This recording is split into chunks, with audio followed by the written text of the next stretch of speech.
రోడ్లు, పోర్ట్లు, irrigation, airports ఇవన్నిటిపైన expenditure బాగా పెంచాం. అదే సమయంలో సుపరిపాలన, టెక్నాలజీ పర్ఫెక్ట్గా వాడుతున్నాం.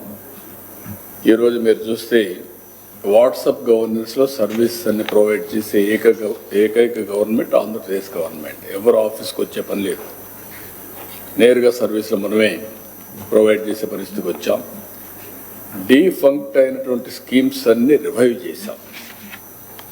కేంద్ర ప్రభుత్వం వీళ్ళు చేసినట్టు అవకతవకల్ని అరికట్టలేక కరోనా సెపరేట్ అకౌంట్ ఓపెన్ చేసుకోండి, అప్పుడే మేము డబ్బులు ఇస్తాం అని సెంట్రల్లీ స్పాన్సర్డ్ స్కీమ్స్కి సెపరేట్ అకౌంట్ ఓపెన్ చేయించారు.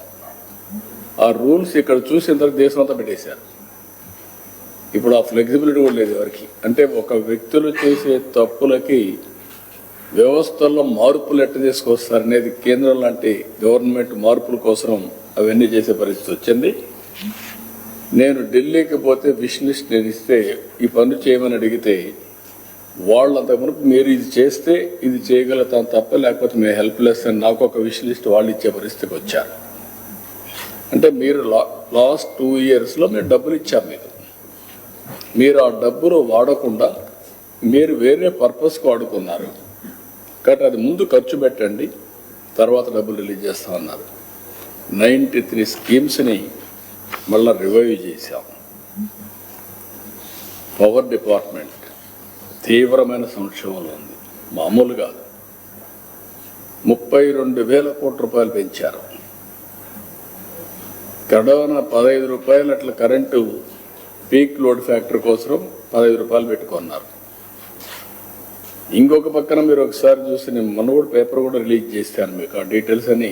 మళ్ళీ నేను పోలా ఇప్పుడు 9,000 కోట్ల రూపాయలు ఏదైతే సోలార్, విండ్, రెన్యూబుల్ ఎనర్జీస్ ఉన్నాయో వాళ్ళకు డబ్బులు పే చేశారు క్యాపిటల్ కాస్ట్ కింద. అది ఆపరేషన్ ప్రాక్టికల్ నిల్. 9 కరెంటు వాడుకోకుండా ఊరికే వచ్చే కరెంటుని 9,000 కోట్ల రూపాయలు కోర్టు వల్ల వాళ్ళకు పే చేసే పరిస్థితికి వచ్చారు. అది విధ్వంస పాలన అంటే. మనుషులు ఏ విధంగా ఖర్చుగా పోతారనే దానికి ట్యాక్స్ పేయర్స్ మనీ ఏ విధంగా బలైపోతుందో ఒక ఉదాహరణ మాత్రం. ఇలాంటివి చాలా వరకు జరిగాయి. నేను ఆ రోజు ఒకే మాట చెప్పాం, మళ్ళీ దీన్ని ఘాట్లో పెడతాం, ఎక్కడ కూడా నిర్లక్ష్యం చేయం. కరెంటు ఛార్జీలు పెంచకుండా ఈ వ్యవస్థని సమర్థవంతంగా నిలబెడతామని చెప్పాం, నిలబెట్టాం. నేను కరెంటు ఛార్జీలు 2వ సంవత్సరం పెంచాను. నెక్స్ట్ ఇయర్ కూడా సమర్థత పెంచుకుంటాం. దాని మీద కూడా ముందుకు పోతున్నాం.